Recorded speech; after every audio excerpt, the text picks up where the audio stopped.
My name is Amber, and I'm addicted to weeds.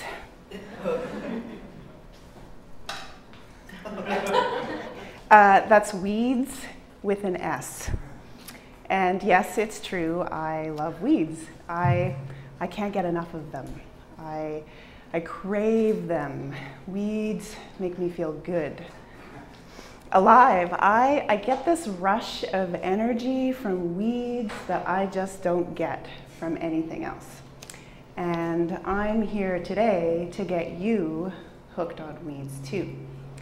By the end of the talk, I want you to just say yes to weeds.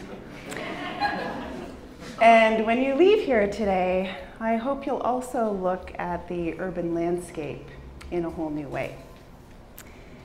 But first, what exactly is a weed?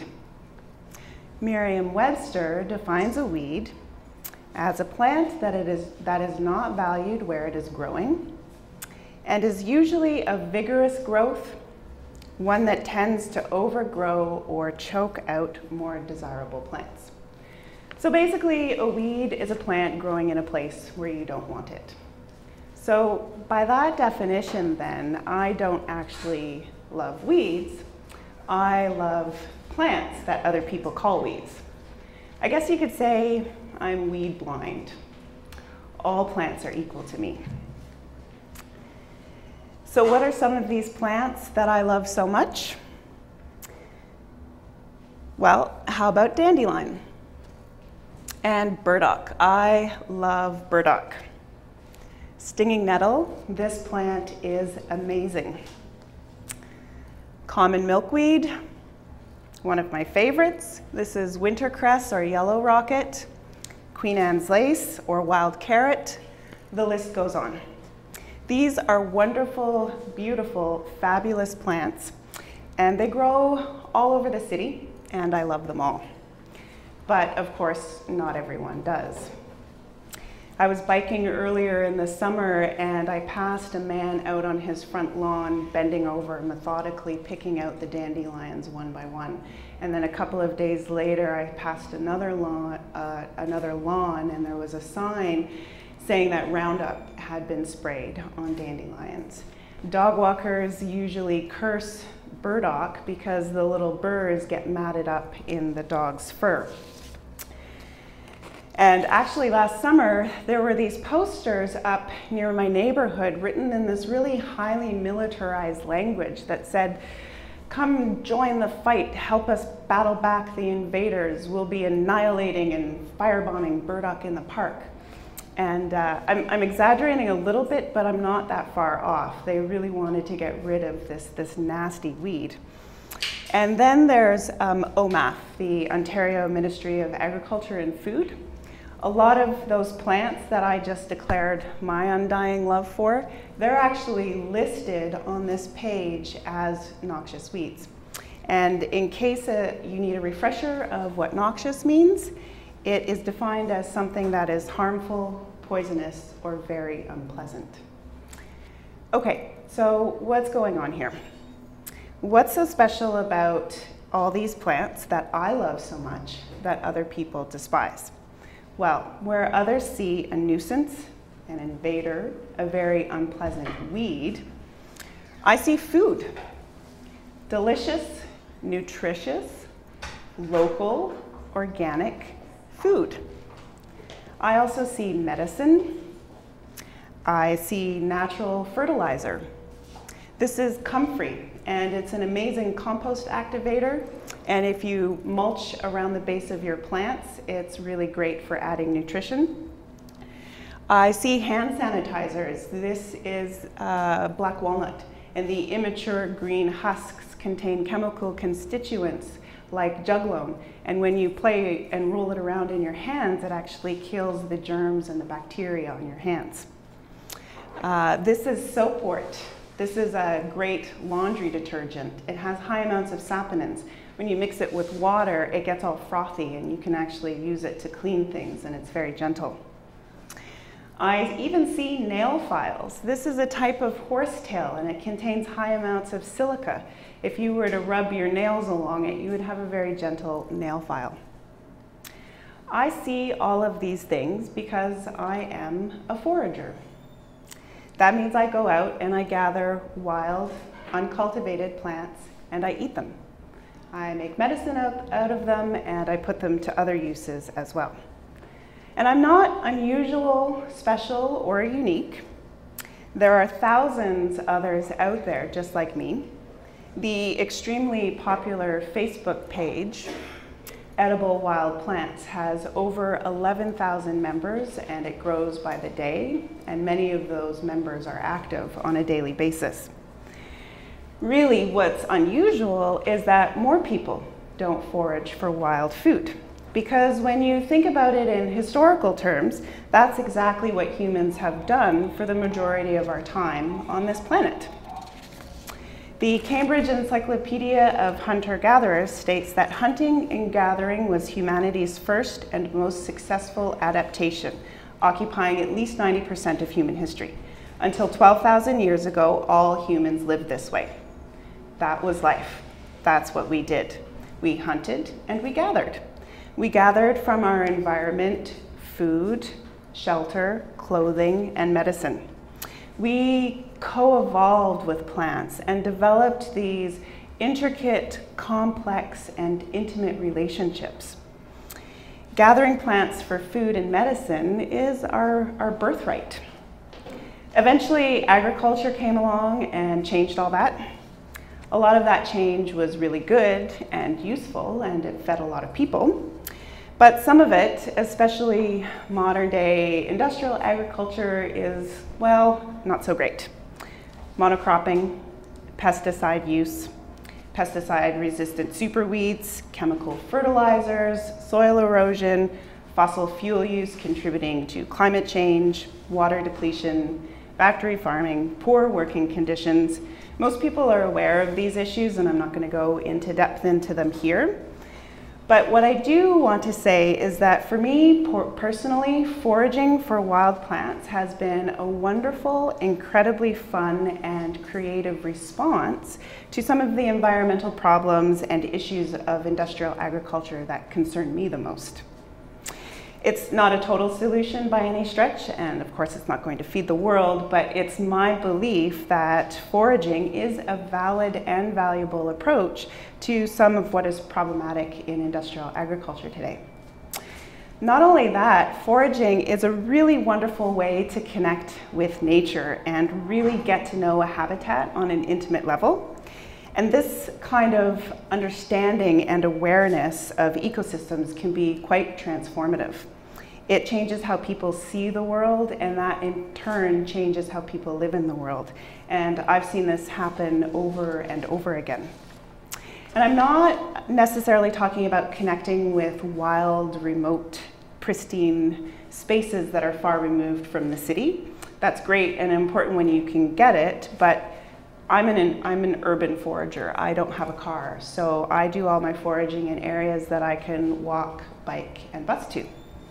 And this is actually quite surprising to many people. There's this assumption that the only plants worth gathering must come from the deep forest or some other untouched wilderness. And while many delicious plants do come from the woods, my favorite food and medicine plants are actually the more common weedy ones that like disturbed soil and tend to follow humans around wherever they go. All the plants that I mentioned earlier, like burdock, nettle, and milkweed, they grow within a few hundred meters of where I live in Old Ottawa South. The Latin name for this plant, plantain, is Plantago major. And plantago is derived from the word planta, meaning sole of the foot, so called because it literally springs up where people walk. This plant also happens to be a superior wound healing plant, It's edible and it's growing right outside this building. So what are some of the other edible and medicinal plants that are growing all around us? Well, let's take a virtual plant walk and see what we can find. I walked to a meeting earlier this week from my place in Old Ottawa South to the Glebe, and I took some pictures along the way of plants growing along Bank Street. And here's what I found. This is mallow, Malva neglecta, and it's a wonderful edible plant. The leaves are edible, the flowers are edible, and the seed pods are edible. The other common name for this plant is cheeses, because those seed pods actually look like little tiny wheels of cheese. And when you pop those out and eat them, they're sweet and crunchy and nutty, and they're really nice to throw into salads as a garnish. You can pickle them too, like a caper substitute. And the plant also has amazing medicinal uses. It's high in this substance called mucilage, which is really gooey and slimy and slippery. And so that's soothing to irritated tissues and membranes. So if you have inflammation of the skin, like a sunburn or a dry, scratchy, sore throat, you can take mallow and it will soothe that. Another plant I saw is stinging nettle, peeking out there from this ornamental bush and the blue spruce. Stinging nettle is one of my favorite plants. It's highly, highly nutritious. It's loaded with vitamins and minerals. It's particularly high in iron, so it's actually been used to treat anemia. It's delicious and great anywhere where you would use spinach. There's a saying amongst herbalists, when in doubt, use nettle. This is garlic mustard. Garlic mustard is a problem plant. It is highly invasive. It was brought over by early European settlers as a garden vegetable, but when it got here, it didn't encounter any competition or predation, and it just really took over. And it actually exudes chemicals in its roots that discourages the growth of other plants around it. And it will choke out native plants, so it's not something that you want to encourage. But like my foraging mentor, Martha Weber, says, if you can't beat it, eat it. And this is a very, very tasty plant. It has a mild garlicky flavor. One of my favorite things to do with it in the early spring when it's young and tender and at its best is to turn it into a really delicious pesto. There's quite a few plants in this little section here, but I'm looking at lamb's quarters. It's also called goosefoot because the leaves are shaped a little bit like the foot of a goose. This is related to quinoa. It's in the same family. And the leaves are edible. They're delicious. Again, another highly, highly nutritious plant. I use this one like I do spinach. So I will steam it, saute it, add it to your frittatas or to your lasagnas, and it's very, very tasty. I actually don't grow spinach in my garden anymore because this plant comes up all on its own and I don't have to do any work. This is coltsfoot. This is a really interesting plant. Native Americans would dry the leaves and then burn it and use that resulting ash as a seasoning for their food because it would have a slightly salty flavor to it. It's also used in herbal medicine for treating chest congestion, coughs, and other respiratory ailments.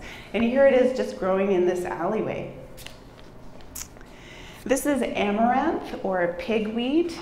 This is another spinach substitute. And again, really high in vitamins and minerals and nutrients, really, really delicious. There are cultivated varieties of this plant that are grown in a number of countries in Africa. Yellow wood sorrel, or as the homeschool kids that I teach call them, lemonies, because they have a very lemony, tart flavor to them that's really zingy and citrusy. And so it's a fun garnish for your salads or just to pop in your mouth as a nibble. A great way of preparing this plant is to saute it in butter and then freeze that, and then you have a lemon butter for cooking.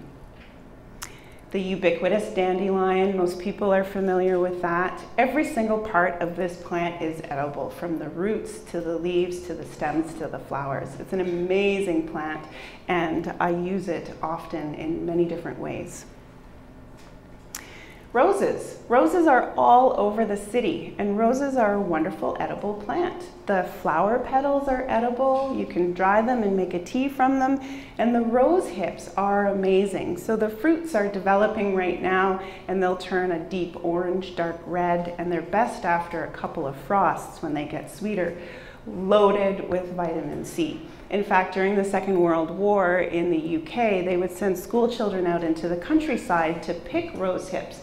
They would bring it back to community centers and they would process that into a syrup and distribute it out among the households.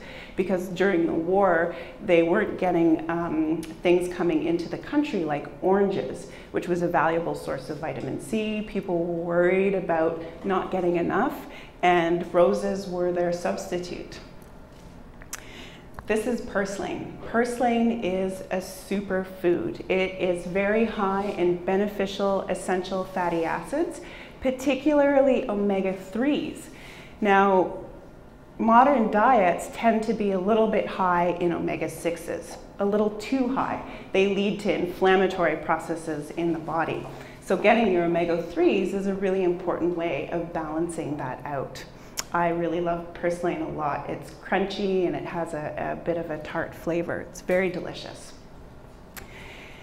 That's just a sampling of a tiny fraction of the plants that I see every day as I'm walking and biking and going about the city. Now, of course, I wouldn't harvest plants from these spaces. You saw the litter, you saw the cigarette butts. They're growing too close to the road. Some of them were next to auto body shops. So these plants aren't safe to consume. But what I wanted to demonstrate here is just how abundant food and medicine plants are in the urban landscape. And I also wanted to maybe even help you imagine what a city could look like, where you could harvest the plants wherever they were growing. A well-known forager that I really admire a lot, Samuel Thayer, has said that when people eat from their environment, they want to protect that environment. And that certainly has been my experience. But there are also many urban green spaces where plants grow in clean soil and have never been sprayed or exposed to anything toxic. One of the things that I love about gathering wild food is that I know where it lives and I know where it came from. And with a little bit of knowledge, it's entirely possible to gather and harvest free food that is completely organic, never genetically modified, and more nutritious than grocery store produce. That's the other thing about wild food. It's on average at least 10 times higher than your cultivated plants. Wild food has across the board higher amounts of vitamins, minerals, antioxidants, and phytonutrients that even the superfoods like kale that are so popular today can't compare to. This came out in the New York Times a few months ago by an author, Jo Robinson, who's written a book called Eating on the Wild Side. And she looked at wild foods and compared their nutritional content with domesticated, cultivated foods. And the results were very, very surprising, very interesting. You can see here wild crab apples, the levels of phytonutrients that they have are off the charts above the regular domesticated apples. Of course, phytonutrients are very beneficial to us. They help prevent cancer and other chronic long-term illnesses. And here we have the dandelion again. These are the amount of antioxidants in dandelions. So 6.89 grams of dandelion or antioxidants in dandelions compared to the next one down on the list, spinach, which is supposed to be a superfood that makes you big and strong, doesn't even really compare. So now maybe you understand a little why I'm so addicted to wheats. In fact, I love them so much that last year I quit my job so I could spend all my time with weeds. I started the Wild Garden, a small business where I gather and grow plants for food and medicine. I lead plant walks and workshops teaching people about urban, wild, edible, and medicinal plants. I have a half-acre garden that I'm just getting established where I mostly let the weeds grow, but I plant some things too. Basically, I've dedicated myself to the plants, the weeds, and my desire is just to share that passion with others, to help people see the landscape they inhabit in a whole new light, and to recognize the abundance of food and medicine that's growing right under their feet. And I hope that this will inspire people to protect the plants and the environment that they eat from, and to fall in love with and get addicted to weeds. Really, my hope, my goal is to reconnect people with plants. I was wondering, what would you say, because I have allergies to those weeds. So can people with allergies to those weeds eat those weeds? It's one of the things where when you try a new food for the first time, you want to start with a really small amount and see how you react. Most people who are reacting to the plants are reacting to the pollen, and so eating them early in the spring is, before they go to flower, before the pollen comes out, can be a way to eat them safely. Stinging nettle is actually beneficial for people that have allergies. It has antihistaminic properties. So I would say it's definitely worth a try. Great talk. You touched a little bit on invasive species. What is your policy towards that? Like, do you have a responsibility to eliminate them, control them, or just try to adapt the environment? And specifically with things like giant hogweed that apparently can be a risk to humans. Yeah, I tend to want to try to live in harmony with invasive weeds as much as possible. And there's some people that believe that those plants are actually serving a purpose in the environment. Invasive weeds tend to show up in very disturbed, degraded landscapes that often have been disturbed and degraded by human beings. And nature doesn't like bare soil. So if they see an opportunity, they will go in and they'll cover that bare soil. So understanding a little bit about why they're there is a really important part of the process, and not necessarily going in with this very warlike mentality. I think there's ways of achieving balance. And so when I forage from an environment, one of the things that I do is I look at the ecosystem around me and try to get a sense of what's out of balance and how can I forage in a way that will bring this system into better balance.